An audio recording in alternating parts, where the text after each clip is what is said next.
या संदर्भात? हो, आज काँग्रेसच्या सिलेंडरच्या अनुषंगानं, भाववाढीच्या अनुषंगानं आंदोलन आहे आणि युद्धजन्य परिस्थितीमुळे जरी कुठेतरी एक सामंजस्याची भूमिका असली तरी भाववाढीच्या विरोधात आज आंदोलन आहे. एवढंच नाही तर आगामी काळामध्ये जो अमेरिकन ट्रेड डील आहे ते रद्द करण्याच्या अनुषंगानं आमची विविध ठिकाणी आंदोलन हे महाराष्ट्रभर होत राहणार आहे. लोक रांगा करताय, गर्दी होते, अनामाऱ्यापर्यंत या गोष्टी पोहोचत आहेत. अनेक हॉटेल व्यावसायिकांवरती उपासमारीची वेळ आली, केटरिंग व्यावसायिकांवरती उपासमारीची वेळ आली. उद्योगधंदे बंद पडण्याची मार्ग. फार मोठं संकट एक घोघावत आहे आणि अशा संकटामध्ये राष्ट्र म्हणून सरकार देशाला पुढे घेऊन जाण्यामध्ये कुठेतरी अपयशी ठरत आहे. अशा स्वरूपाची परिस्थिती निर्माण होणं ही काही भारतातली पहिल्यांदा अशा प्रकारची आणीबाणी निर्माण झालेली नाही. भारत थेट लढाई लढत असताना अशा प्रकारचं चित्र निर्माण झालं. जगातल्या अशांततेचा पहिल्या दुसऱ्या महायुद्धात सोबतच इतर अनेक वेळेस आखातामध्ये जेव्हा तणाव आला अशा प्रकारची परिस्थिती निर्माण झालेली आहे. मात्र राष्ट्र म्हणून त्यावेळेस केंद्र सरकारनी, पंतप्रधानांनी आणि त्यावेळेसच्या सरकारनी जनतेला आव्हान केलं, नियोजन केलं, एक मोकळं वातावरण निर्माण केलं आणि त्या अनुषंगानं यातून आपण वेळोवेळी सावरलेलो आहे. यावेळेस कुठल्याही प्रकारचा राष्ट्रीय संवाद नाही, कुठेही तमाम नागरिकांना, विरोधी पक्षांना एकत्र करून भूमिका ठरवणं नाही आणि त्यामुळे अशा प्रकारचं एक चित्र निर्माण झालेलं आहे. हा राजकारण करण्याची वेळ नाही. सर्वपक्षीय या संदर्भामध्ये एक धोरण ठरवण्याची आवश्यकता आहे. त्यासाठी संवादाची आवश्यकता आहे. त्याकरता पंतप्रधानांनी डोळ्यात डोळे घालून सर्व नागरिकांशी आणि विरोधकांशी बोलण्याची आवश्यकता आहे. मात्र त्यांचा अहंकार आणि कुठेतरी अमेरिकेचा दबाव हा त्यांना राष्ट्र म्हणून आम्हा सर्वांना एकसंघ करण्यामध्ये कुठेतरी अडथळा ठरतोय.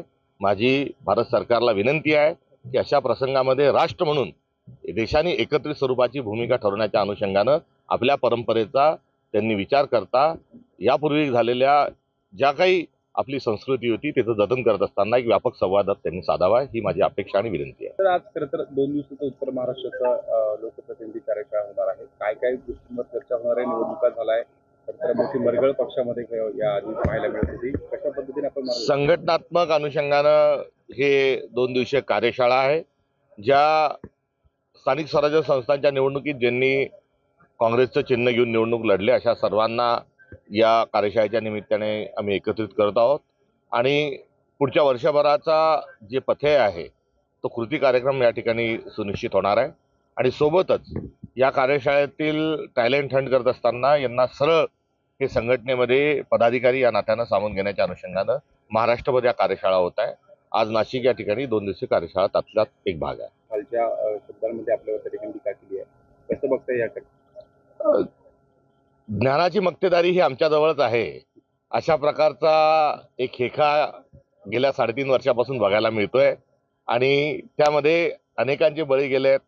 जिथे थेट छत्रपती शिवाजी महाराजांचा राज्याभिषेक ज्या मानसिकतेने नाकारला त्यामध्ये माझ्यासारख्या पामर कार्यकर्त्याला ते कसे सोडणार हाही या निमित्तानं एक सर्व असणारी ही माझी भूमिका आणि भावना आहे. त्यामुळे हे नवीन नाही, हा संघर्ष जुना आहे आणि या संघर्षातूनच मोठी परंपरा परिवर्तनाची लाभली आहे.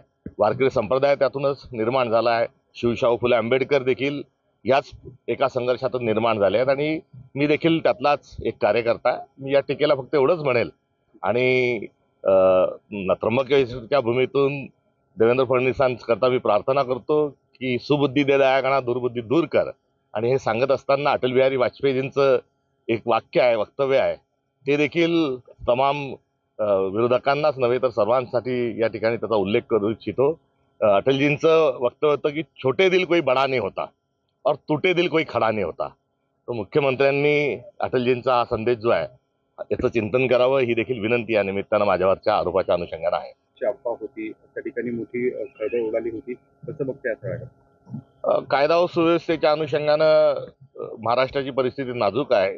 गेल्या अनेक दिवसांपासून बोलत असताना आता थेट विधान भवनापर्यंत जर आता अशा स्वरूपाच्या जर बातम्या येत असतील तर ही अत्यंत चिंतनीय बाब आहे.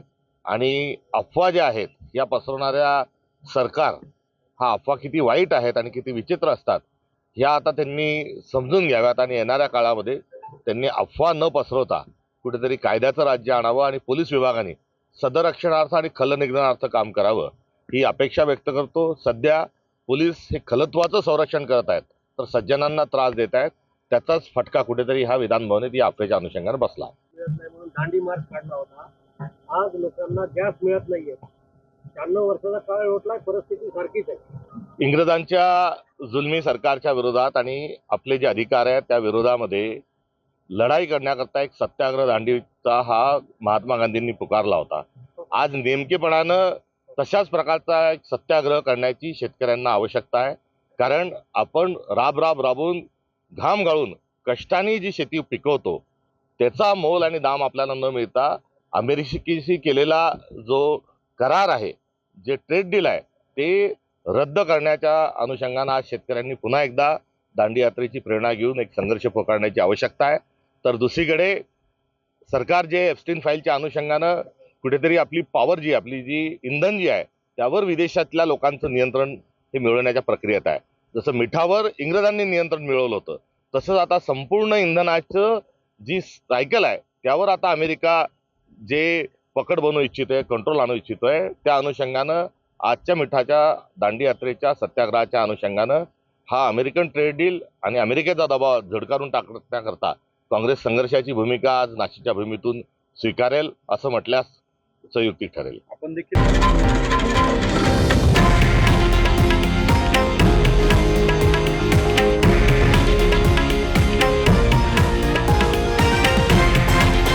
हे आहे देशातील नंबर 1 न्यूज नेटवर्क आणि आपण पाहत आहात TV9 मराठी, एकमेव.